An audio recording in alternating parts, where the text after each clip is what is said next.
The sun was setting over Coronado Naval Base when two security guards blocked the entrance to the graduation hall. The man in front of them wore a torn jacket that reeked of salt water and concrete dust. His hands, scarred and calloused, trembled as he held up a crumpled invitation with his son's name on it. One guard wrinkled his nose, the other reached for his radio. But before anyone could say another word, the homeless man's sleeve lifted just enough to reveal something that would change everything. A set of coordinates, a faded trident, and a name that every Navy SEAL in that building had heard, whispered like a ghost story. If you're watching this story from anywhere in the world, we'd love to know where you're joining us from. Drop a comment below telling us your city or country, and if stories like this one about courage, sacrifice, and second chances speak to you, please consider subscribing to our channel. Your support helps us share more incredible true stories that honor the forgotten heroes among us. Now let's continue. James Colton hadn't slept in a bed for 6 years. He'd slept under bridges, in doorways, on benches until the cops moved him along. His home was a concrete alcove beneath the Coronado Bridge, where the wind cut through at night, and the sound of traffic overhead never stopped. He carried everything he owned in a faded military backpack. A framed photo of his son at 8 years old, smiling with a missing front tooth. A Purple Heart medal wrapped in black cloth that he never showed anyone, and a broken portable radio that had belonged to his best friend, Marcus Reed. Marcus, who died in his arms in Fallujah, while James screamed for a medevac that came too late. James hadn't always been invisible. Once, he was Master Chief James Colton, call sign Reaper, Navy SEAL Team 6, 3 tours in Iraq, 2 in Afghanistan, specialist in underwater demolitions and hostile infiltration. He'd led missions that would never be declassified, pulled men out of places they were never supposed to survive, and earned a reputation that made even hardened operators go quiet when his name came up. The only easy day was yesterday. That's what the ink on his forearm said, beneath the GPS coordinates that marked the spot where he'd carried 8 wounded men to safety through 4 kilometers of enemy fire. But he'd left 3 behind, including Marcus. The PTSD came slow, then all at once. Nightmares that made him wake up swinging. Flashbacks triggered by car backfires and fireworks. The VA gave him pills and appointments that never led anywhere.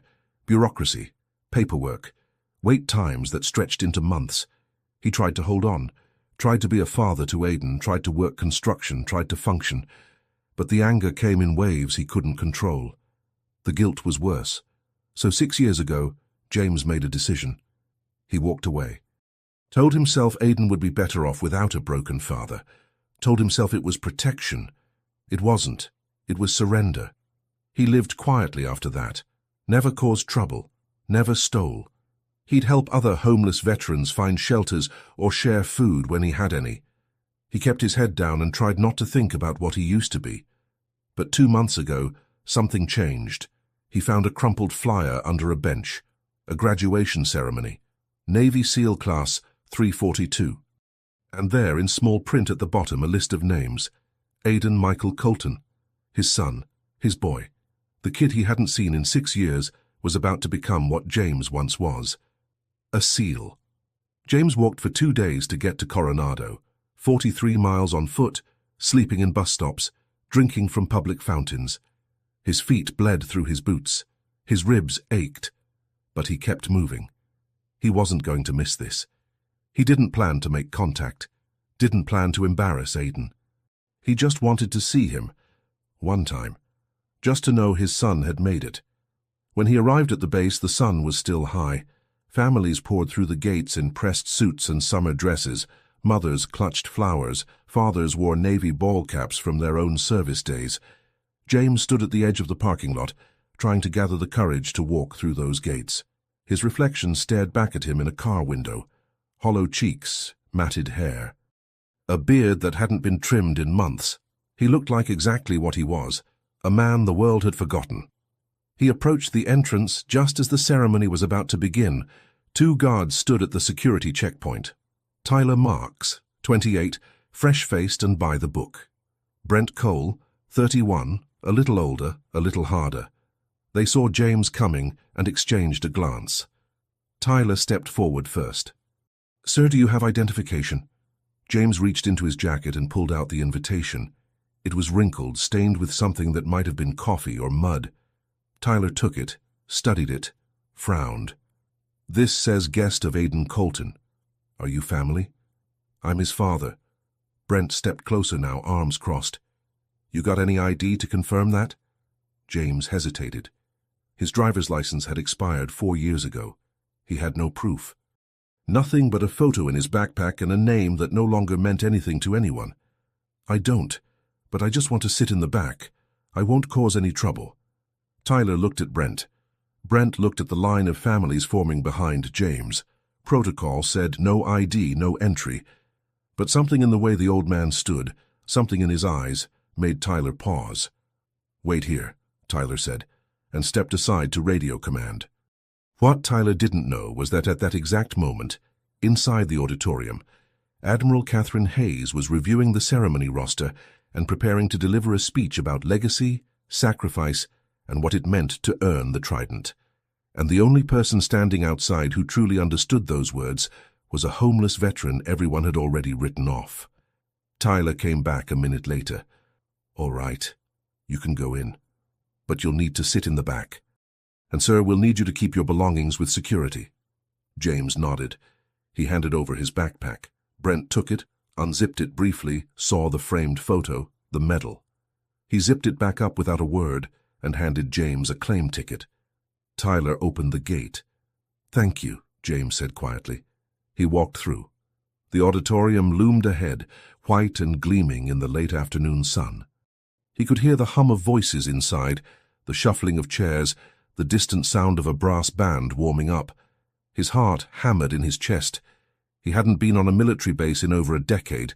It felt like stepping into a past life. Inside, the auditorium was packed, rows and rows of families. At the front, a stage draped in navy blue and gold. Behind it, the American flag and the Navy SEAL trident emblem. James slipped into the last row, into a shadowed corner near the exit. A few people turned to look at him. A woman in a floral dress wrinkled her nose and whispered something to her husband. A man in a suit shifted his chair a few inches away. James kept his eyes forward. The ceremony began. The brass band played the national anthem. Everyone rose. James stood slowly, his hand over his heart, his lips moving silently to words he hadn't spoken aloud in years. Then Admiral Hayes took the podium. She was 58, with sharp eyes and grey hair pulled into a tight bun. She'd spent 35 years in the Navy and commanded more respect than most flag officers twice her rank. "Ladies and gentlemen," she began, her voice steady and clear. "Today we honor the men who have earned the right to wear the trident. It is not a gift, it is not inherited. It is earned through pain, through fear, through the refusal to quit when every fiber of your being is screaming at you to stop. These men are not superheroes. They are human, but they have chosen to become something more." James listened, his hands clenched in his lap. He knew those words. He'd lived them, bled them, lost friends to them. The roll call began. One by one, the graduates were called to the stage.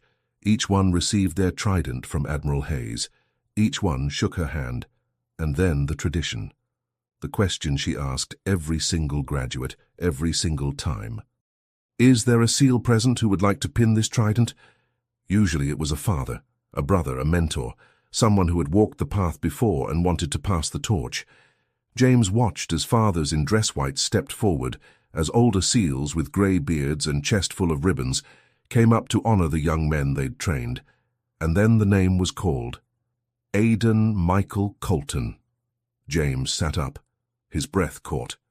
And there he was, his son, 23 years old, taller than James remembered, broader in the shoulders. His hair buzzed short, his uniform crisp and perfect. Aiden walked to the stage with his back straight and his eyes forward. Admiral Hayes handed him the trident, a small gold pin that weighed almost nothing but meant everything. "Is there a SEAL present who would like to pin this trident?" The auditorium went quiet. Aiden scanned the crowd. His mother wasn't here. She'd passed 3 years ago from cancer. No uncles, no grandfathers. Just empty seats where family should have been. And then from the back of the room in the shadows where no one had been paying attention, A scarred hand rose slowly into the air. James didn't mean to do it. It was instinct, a father's reflex. But the moment his hand went up, the moment his sleeve slid back and revealed the ink on his forearm, everything stopped. Aiden's eyes found him, and for a moment, the young SEAL's face went completely blank. Then his mouth opened, his eyes filled. And he said, loud enough for the front row to hear, "Admiral, my father is here." Admiral Hayes looked confused. She glanced at her roster. Aiden's father wasn't listed. She looked out into the crowd, following Aiden's gaze to the back of the room. And then she saw him. A homeless man in torn clothing standing in the shadows, his hand still raised. She stepped down from the stage. The room held its breath. Families turned in their seats. Graduates craned their necks. Admiral Hayes walked down the center aisle, her heels clicking on the polished floor. She stopped in front of James, looked him up and down, saw the dirt under his nails, the smell of the streets, the hollow cheeks, and then she saw the tattoo. Her face went white. Her hand flew to her mouth. She took a step back, and for a moment it looked like she might fall. "Reaper," she whispered. James nodded once. "Ma'am." The name spread through the room like wildfire. Reaper. Reaper. The Reaper of Fallujah, the legend, the ghost, the man who wasn't supposed to exist anymore. Admiral Hayes straightened, and then, in front of 200 people, she did something no one expected. She saluted, a full, formal military salute to a man in rags. "Master Chief Colton," she said, her voice shaking, "we didn't know. We didn't know." James returned the salute slowly. His hand trembled.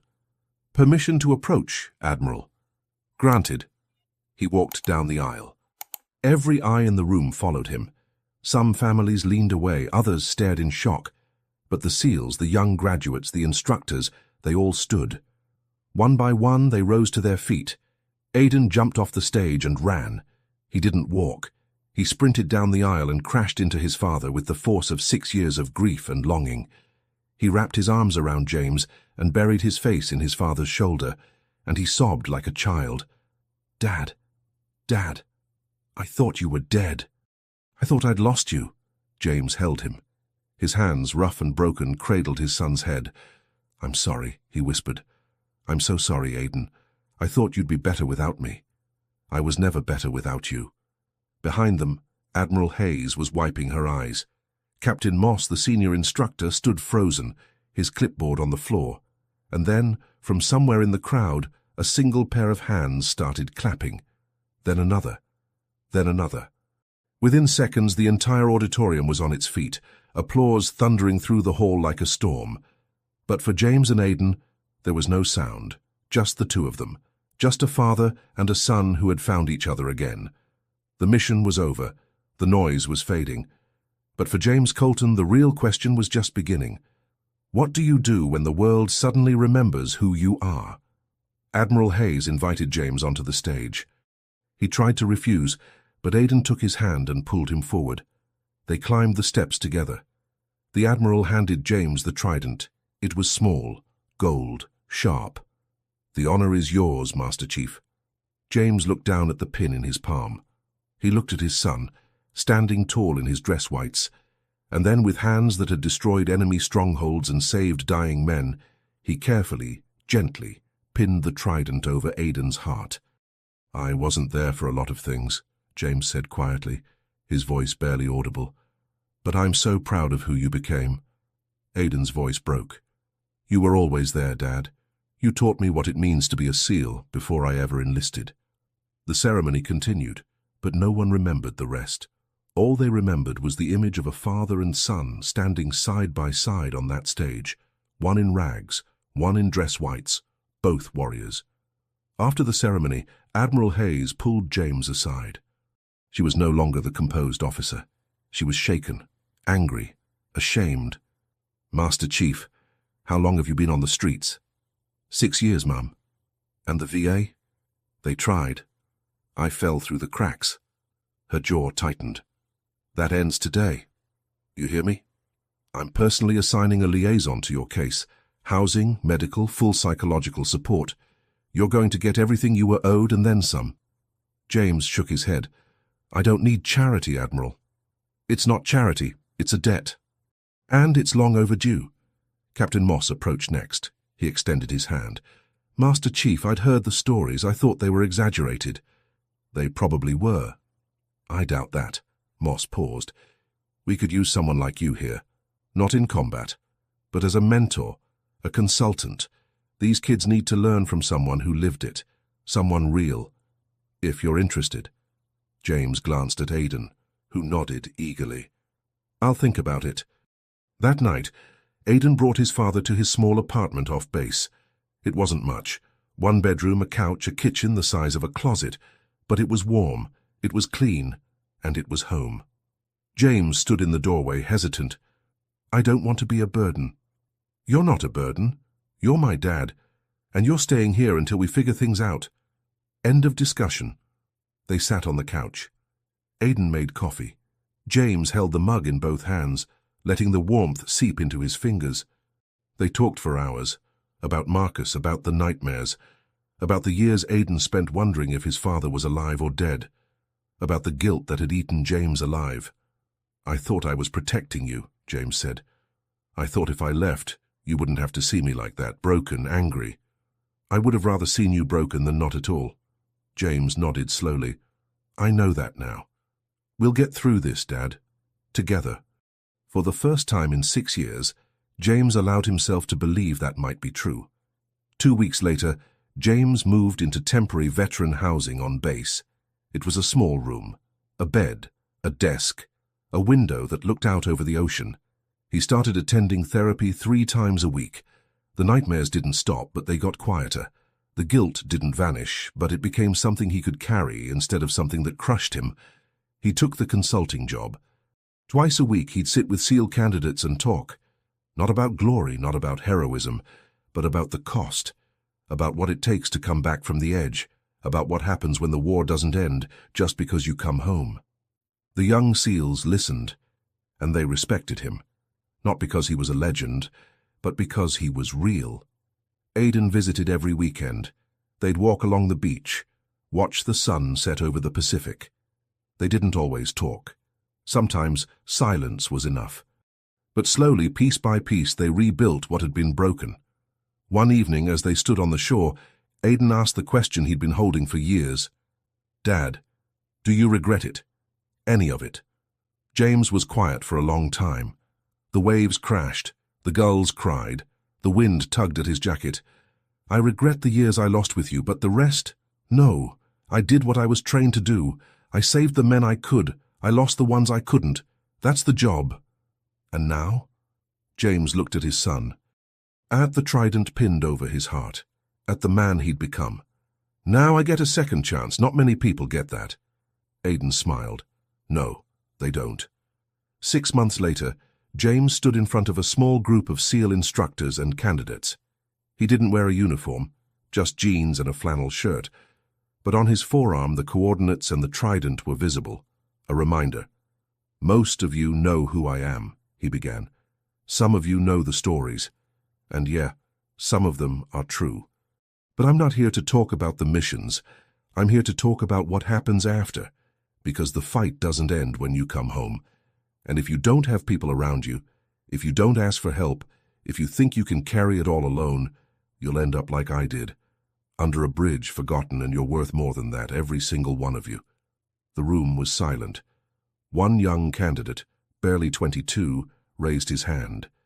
Master Chief, how do you come back from that? How do you survive it? James smiled faintly. You don't survive it alone. You find one person, one reason. For me, it was my son. Find yours. And hold on. The class ended. The candidates filed out. But several of them stopped to shake James's hand, to thank him, to tell him they'd remember.